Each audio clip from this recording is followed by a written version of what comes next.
Mushroom meatballs are easy to make and quite delicious.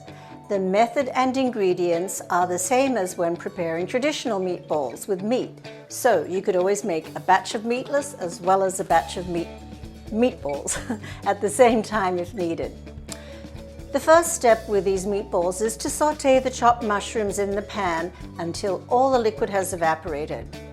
Then add some butter and onion and let those cook until the onion has softened, and then stir the garlic in and continue cooking for a few more minutes.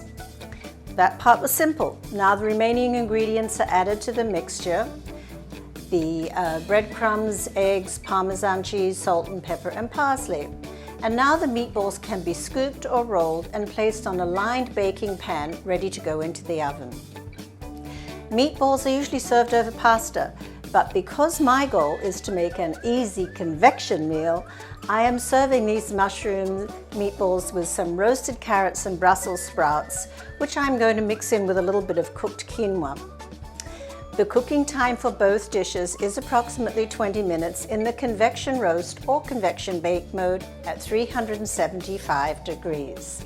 So, into the oven they go, and in 20 minutes we'll have a fabulous meal ready to serve.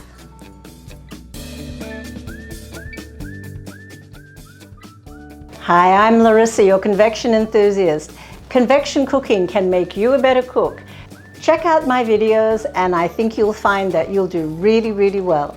And please like and subscribe.